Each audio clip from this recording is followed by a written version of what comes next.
जय हिंद फ्रेंड्स, स्वागत है आपका पब्लिक मेट्रो पे। कल से मनीष कश्यप ट्रेंडिंग कर रहे हैं। मनीष कश्यप जो है वो वायरल हो रहे हैं। उनका बीजेपी में शामिल होना लेकर के उनके समर्थकों को अखर रहा है कि आखिर जब बीजेपी में ही शामिल होना था, बीजेपी के ही सामने नतमस्तक होना था, तो ऐसे निर्दलीय उम्मीदवार बन करके इतना तामझाम करने की मनीष कश्यप को क्या जरूरत थी। जिस मनीष कश्यप से लोगों ने उम्मीद कर लिया था, करे धूप में भी छांव समझ करके उनके रैली में लोग जाने लगे थे। बीजेपी के नेताओं से ज़्यादा भीड़ उनकी रैलियों में होने लगी थी, लोगों के उम्मीद बनने लगे थे। उसी समय में उन्होंने बीजेपी का दामन थाम लिया, उन करोड़ों लाखों लोगों का दिल तोड़ करके। क्या मनीष कश्यप की इतनी जल्दी हो गई कुर्सी की? क्या मनीष कश्यप के अंदर इतना सत्ता लोभ में आ गया?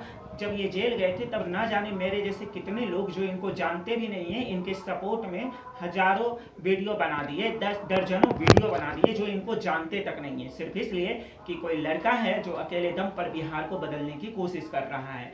लेकिन आज उन सब का दिल कहीं ना कहीं टूट गया जब ये इन्होंने निर्दलीय उम्मीदवार से सीधा बीजेपी में शामिल हो गए। और जब मैंने खुद इन पे वीडियो बनाया था, तब कई लोगों ने मुझसे भी सवाल पूछा था और मैंने कहा था कि जिस दिन मनीष कश्यप कुछ गलत करेगा उस दिन मनीष कश्यप के खिलाफ भी मैं वीडियो बनाऊंगा। और मुझे पता नहीं था कि वो दौर इतना जल्दी आ जाएगा जब मनीष कश्यप से ही मुझे सवाल पूछना पड़ेगा, जिसको मीडिया के क्षेत्र में आने के लिए हम रोल मॉडल मानते थे, जिसको देख करके ये सोचते थे कि एक दिन इसके जैसा बनना है, उसी रोल मॉडल और उसी चेहरा से मुझे सवाल पूछना पड़ेगा कि इतनी जल्दी क्या थी भैया कि आप बीजेपी में चले गए। दिक्कत ये नहीं है कि आप मेरा नेता बन गए, मेरे जैसे हजारों बिहारी युवाओं का सम्मान है आपके साथ और शुभकामनाएं, लेकिन बने भी तो क्या, डील भी तो क्या किए कि एक एमएलसी पद के लिए अगर आप विधानसभा में चुनाव लड़ते, 2024 का नहीं लड़ते, तो आप अपने राज्य का, अपने क्षेत्र का, पश्चिम चंपारण का ही विकास कर सकते थे, या सांसद का ही चुनाव लड़ते।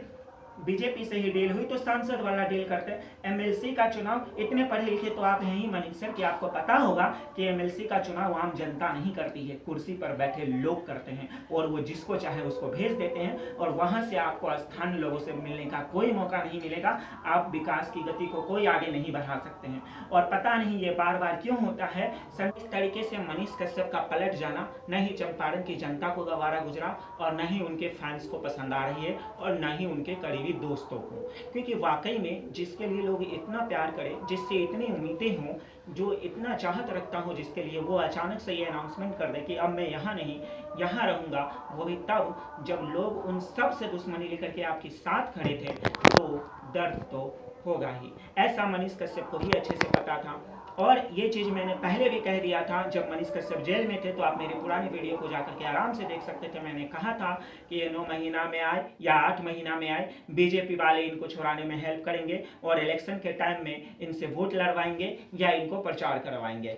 आप अभी भी वो वीडियो जाकर के देख सकते हैं। पॉइंट टू पॉइंट मैंने जो जो इनके बारे में कहा था वो सच हो रहा है। इलेक्शन से पहले इनको बीजेपी ने जमानत दिलवाया, जब ये निर्दलीय लड़ने लगे, बीजेपी का गुणगान करते, जब बीजेपी ने टिकट नहीं दिया, ये निर्दलीय चुनाव लड़ने लगे, तो बीजेपी ने देखा कि एक लड़का जो माइक उठाया हुआ था, पूरी चंपारण की राजनीति को 360 डिग्री के ऊपर घुमा दिया था, उसको कैसे 45 डिग्री पर ला करके झुका दे, वो बीजेपी का मास्टर प्लान था और झुका भी दिया एमएलसी का टिकट दे करके।